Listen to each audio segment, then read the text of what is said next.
বিশ্বনবী ঈসা ইসলাম দেখতে অনেক সুঠাম একজন মানুষ ছিলেন, শক্তিশালী একজন পুরুষ ছিলেন, অসাধারণ একজন পার্সোনালিটি ছিলেন, ঠিক কিনা? উনি এত শক্তিশালী ছিলেন, বিশ্বনবী বলতেন আমার ডান হাতের ভেতরে আল্লাহ জান্নাতের 40 জনের শক্তি ঢুকিয়ে দিয়েছে।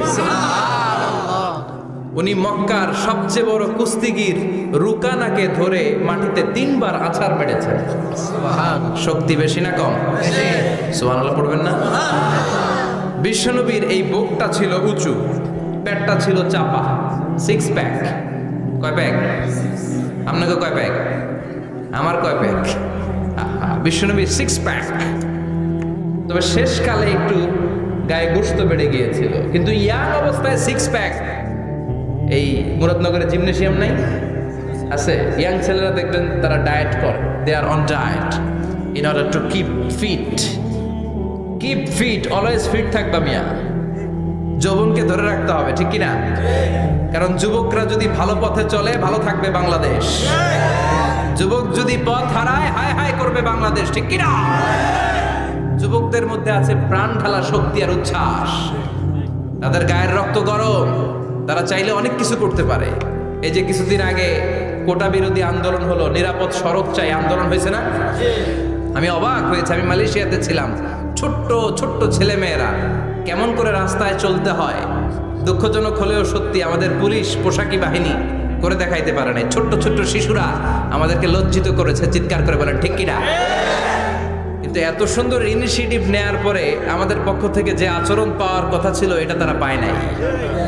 কথা বলেন। কিছুদিন আগে নোয়াখালী বিজ্ঞান ও প্রযুক্তি বিশ্ববিদ্যালয়ে আমি দেখে অবাক, সেখানকার যুবকরা ইনিশিয়েটিভ নিয়েছে যে হাজার হাজার ছেলে মেয়েরা ভর্তি পরীক্ষা দিতে আসবে, এদেরকে আমরা ফ্রিতে খাওয়াবো, ফ্রিতে থাকতে দেব। নোয়াখালী করে গালি দিয়েন না, আগে আগমত করে দেখা। অসাধারণ কাজ করেছে, গোটা বিশ্ব দেখেছে, ঠিক কিনা? কুমিল্লার সন্তানরাও পারে, চট্টগ্রামের ছেলেরাও পারে, বরিশালের ছেলেরাও পারে। যুবকদেরকে শুধু এক হতে দেয়া দরকার। যুবকরা যদি এক হতে পারে, তাহলে সমাজে আর কোনো অন্যায় অনাচার থাকতে পারে না। বিশ্বনবী যখন যুবক একটা সংগঠন করেছিলেন, নাম হালাফুল ফুদুল করেছিলেন। ওনার বয়সের 15-20 বছরের সবাইকে এক প্ল্যাটফর্মে নিয়ে এসেছেন, হাতে হাত রেখে শপথ করেছেন, দে টুক অ্যান ওথ, কোনো টেন্ডারবাজি চলবে না, চাঁদাবাজি চলবে না, মাস্তানি চলবে না, ইফটিজিং চলবে না, মেয়েদের অন্য ধরে টানাটানি চলবে না, খাদ্যে ভেজাল চলবে না, ওজনে কম চলবে না। অন্যায়গুলো সমাজ থেকে দূর করে দিতে হবে, চিৎকার করে বলেন ঠিক কিনা? এজন্য যুবকরা যদি ইসলাম মানে, ভালো থাকবে বাংলাদেশ। যুবকরা যদি কোরআন মানে, নিরাপদে থাকবে আমার লাল সবুজের পতাকা। এজন্য যুবকদেরকে সংঘবদ্ধ হতে হবে। যুবকদের জন্য ইসলাম প্র্যাকটিস করার সুযোগ আমাদের জন্য বাড়াইতে হবে। এজন্য যুবক ভাইয়েরা অলওয়েজ কিপ ফিট থাকবা, এক্সারসাইজ করবা, খেলাধুলা করবা, জিমনেশিয়ামে যাবা। কারণ আল মুমিন আল কাবি খায়রুম মিনাল মুমিন আদ দাঈফ। বিশ্বনবী বলেছেন, শক্তিশালী মুমিন দুর্বল মুমিনের চাইতে আল্লাহর কাছে অনেক বেশি প্রিয়। সুবহানাল্লাহ। কারণ আমরা যারা দুর্বল, জিহাদের ময়দানে আমরা এক দৌড় দিয়া বেহুশ, ঠিক কিনা? এই যে 71 সালে পাক হানাদার বাহিনীদের সাথে যুদ্ধ করছে কি বুড়া মানুষেরা? না, আমার দামাল ছেলেরা, যুবক ভাইয়েরা। বিশ্বনবী সাল্লাল্লাহু আলাইহি ওয়াসাল্লাম অলওয়েজ ফিট থাকতেন। আমরা শুনছিলাম উনি দেখতে কেমন ছিলেন? 6 প্যাক ছিলেন। কি ছিলেন? 6 প্যাক বুঝেন তো? এখানে 6টা প্যাক থাকে, মুরব্বীরা কয় না বুঝি না। আচ্ছা, 6টা প্যাক মানে খুবই স্ট্রং ছিলেন। সুবহানাল্লাহ পড়েন। ওয়াকানা কাফুহু আলিয়ানু মিনাদ দিবাজ। বিষ্ণুবীর হাত, এই হাতের তালু রেশমের কাপড়ের চেয়ে বেশি সফট ছিল। সফটার দ্যান সিল্ক, সিল্কের চাইতেও বেশি সফট। সিল্কের কাপড় চিনেন না? জর্জেটের কাপড় ধরতে কোমল লাগে, মোলায়েম লাগে। বিশ্বনবীর হাতের তালু এর চাইতেও মোলায়েম। এই জন্য এই মোলায়েম হাত যদি কেউ মুসাফা করার সুযোগ পাইতো, কেউ আর হাত ছাড়তে চাইতো না। আর বিশ্বনবীর অভ্যাস ছিলেন, বিশ্বনবী কারোর সাথে মুসাফা করলে, যার সাথে মুসাফা করেছেন উনি হাত টেনে না নিলে বিশ্বনবী ওনার হাত টেনে নিতেন না। আল্লাহু আকবার পড়বেন না? কি অসাধারণ ব্যক্তিত্ব ছিল। হাতের তালু ছিল সফটার দ্যান সিল্ক। ওয়াকানা মিনাল কওম লাইসা বিত-তাবিল ওয়ালা বিল কাসীর। বিশ্বনবী দেখতে একজন মাঝারি গড়নের লোক ছিলেন, খুব লম্বাও না খুব খাটোও না। খুব বেশি লম্বাদেরকে ভালো লাগে কথা বলে, তাকে দেখে গেলে টুপি পরে যাওয়ার সম্ভাবনা আছে। খুব খাটো যারা, এদেরকেও কিন্তু দেখতে অতটা ভালো লাগে না। বিশ্বনবী ছিলেন ব্যালেন্সড, মাঝারি ধরনের, লাইসা বিত-তাবিল ওয়ালা বিল কাসীর। কিভাবে আল্লাহ চুজ করেছেন ওনার পেয়ারা হাবিবকে, পড়েন সুবহানাল্লাহ। ওয়া কানা আযহারাল লাউন, ফর্সা রঙের মানুষ ছিলেন, ব্রাইট কালার। কি কালার? Bright colour. সিভি যারা লিখেন কারিকুলাম ভিটা, ওইখানে স্কিন কালার লিখতে হয়। আপনি কি ফর্সা না কালো? কালো হলে ব্ল্যাক কালার, ফর্সা হলে ব্রাইট কালার। বিশ্বনবী ছিল ব্রাইট কালার, ফর্সা রঙের মানুষ। কতটা সুন্দর ছিলেন! অনেকে বলে সাইয়েদানা ইউসুফ আলাইহিস সালাম বেশি সুন্দর। না না, বিশ্বনবী সাইয়েদানা ইউসুফ আলাইহিস সালামের চেয়ে অনেক গুণ বেশি সুন্দর ছিলেন। বিশ্বনবী বলতেন আনা মালিহুন ওয়া আখি ইউসুফু সাবিহুন, আমি বিশ্বনবী মালিহ। আলেম যারা আছেন উত্তর দেন আরবিতে। মিলহুন মানে কি? লবণ। তার মানে মালিহ মানে লাবণ্যময়। বিশ্বনবী লাবণ্যময় সুন্দর ছিলেন, আর ইউসুফ আলাইহিস সালাম সাদা সুন্দর ছিলেন। এদিকে লাবণ্যময়, এদিকে সাদা, কোনটা ভাল লাগবে? কথা কন।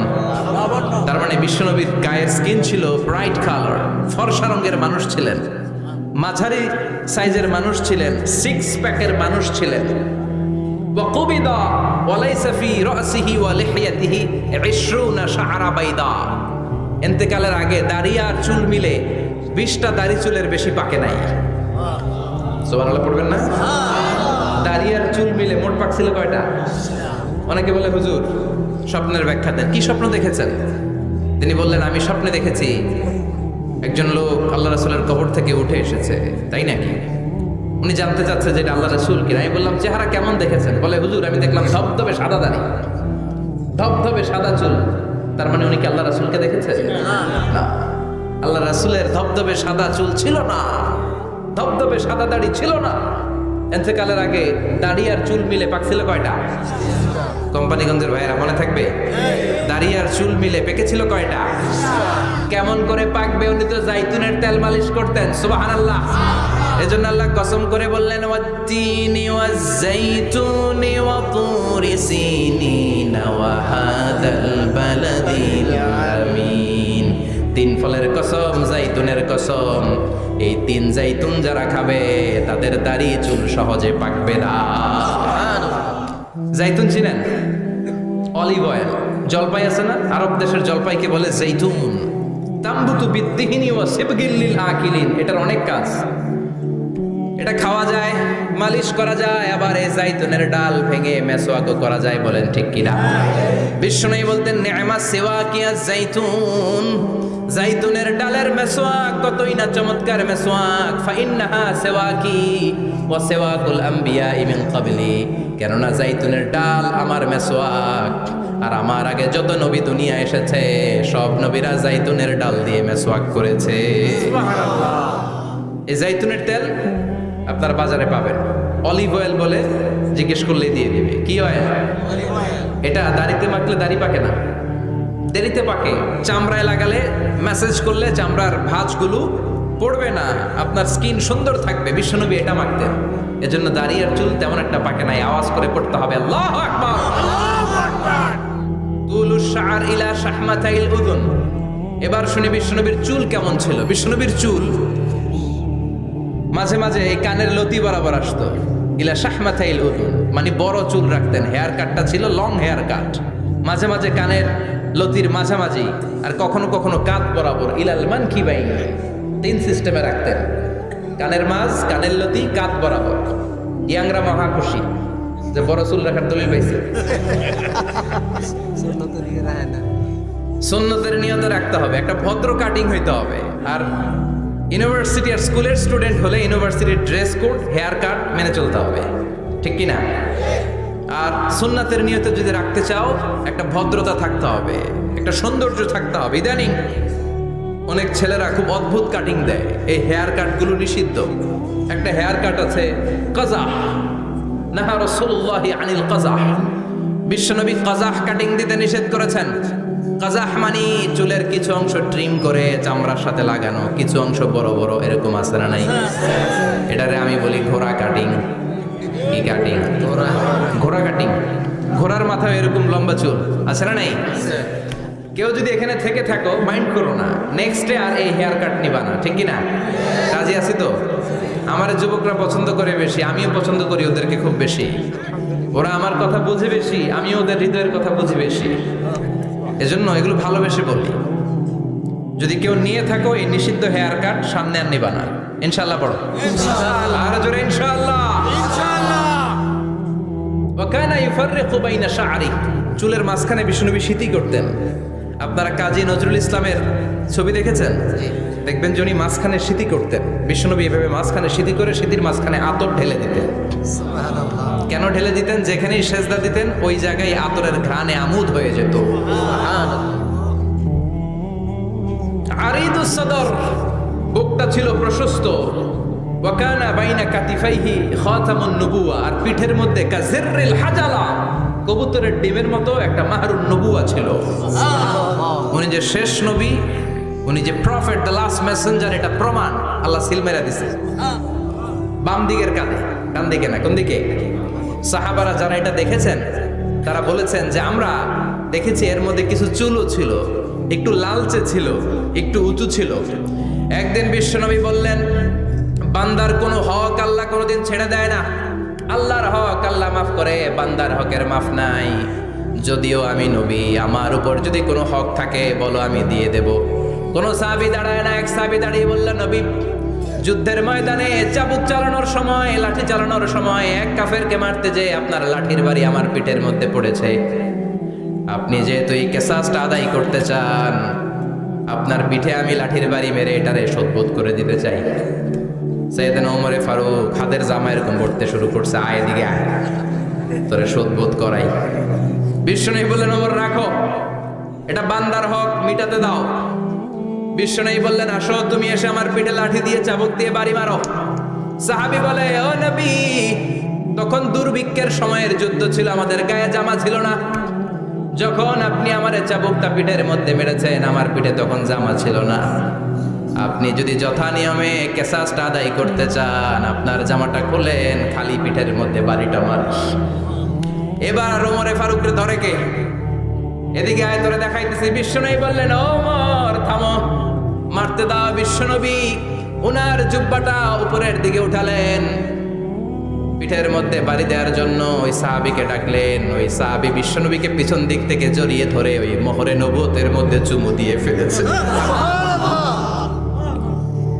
সাহাবী বললেন, নবী গো, এই নাটক করার জন্য আপনি আমারে মাফ করে দিয়েন। আপনি বিশ্বনবী, উদম গায়ে আপনারে দেখা যায় না, খালি গায়ে আপনারে দেখা যায় না। শুনেছি আপনার পিঠের মধ্যে মোহরে নবুয়ত আছে। অনেক দিনের সাধনা, জল্পনা কল্পনা, আপনার মোহরে নবুয়তে আমার ঠোঁটটা আমি লাগাবো। আপনার মোহরে নবুয়তের মধ্যে আমার ঠোঁটটা লাগিয়ে আমার ঠোঁটটারে আমি জাহান্নাম থেকে পরিত্রাণ করাবো। এজন্য প্ল্যান প্রোগ্রাম করে এতক্ষণ আপনার জামাটা খুলতে বলেছি। আপনার উপরে আমার কোনো হক নাই। আমার আব্বা মা, আমার সম্পদ, আমার জীবন আপনার জন্য কোরবান গো নবী। বিশ্বনবীর পিঠে বাম দিকে খাতামুন নবুওয়া ছিল, মাহরে নবুওয়া। কোনো বর্ণনা এসেছে উনি এই মাহরে নবুওয়া দিয়ে পিছন দিকে দেখতেন। বিশ্বনবী যখন নামাজ পড়তেন উনি বলতেন, ইস্তাকিমু ওয়া'তাদিলু ইয়ারহামুকুমুল্লাহ, কাতার সোজা করো, ফাঁকা জায়গা বন্ধ করে দাও, কারণ আমি সামনে যেমনি দেখি পেছনেও তেমনি দেখি। অনেকে বলেন বিশ্বনবী পেছনে দেখতেন এই মাহরে নবুয়তের জায়গাটা দিয়ে। এটা ছিল বিশ্বনবীর behind CC camera, behind close circuit camera. আল্লাহু আকবার। বিশ্বনবী ছাড়া কোন নবীর পিঠে এরকম মাহরে নবুয়া ছিল নাকি? কথা বলেন। এজন্য ওই নবীরে গালি দিলে সহ্য হয়? কথা বলেন, সহ্য হয়? আবিয়াদুল ইবতাইন, বগল ছিল শুভ্র সাদা। আমাদের বগল কি সাদা? দুর্গন্ধ, কুৎসিত, কালো, তাই না? বিশ্বনবীরটা কালো? কথা কন, শুভ্র সাদা। আমরা দোয়া করি এভাবে। বিশ্বনবী মাঝে মাঝে দোয়া করতে করতে বৃষ্টির জন্য যখন দোয়া চাইতেন, আরাফার ময়দানে যখন দোয়া চাইতেন, দোয়া করতে করতে হাতটারে উপরের দিকে করতেন। সবাই এরকম হাত তোলেন, সবাই হাত তোলেন। বিশ্বনবী মাঝে মাঝে আবেগের চোটে এইখান থেকে হাতটা এই জায়গায় নিয়ে যেতেন। সুবহানাল্লাহ। বিশ্বনবী যখন হাত আবেগের চোটে উপরের দিকে উঠাতেন, বিশ্বনবীর বগল দেখা যেত। সাহাবারা বলতেন হাত্তা ইউরা বায়াদু ইবিতাইহি, এই সুযোগে আমরা দেখতাম ওনার বগলটা ধবধবে সাদা, কোনো দাগ ছিল না। মুস্তাওয়াল জাবিন, প্রশস্ত ললাট ছিল। আসাম্মুল আনফ, খাড়া নাক ছিল। বিশ্বনবীর নাক কিন্তু বোচা ছিল না, এরকম চারটা নাকরে আপনারা কোম্পানিগঞ্জে কি বলেন? সাকমা, কি নাক? হ্যাঁ, বুসা, নাক বুসা বা বোচা।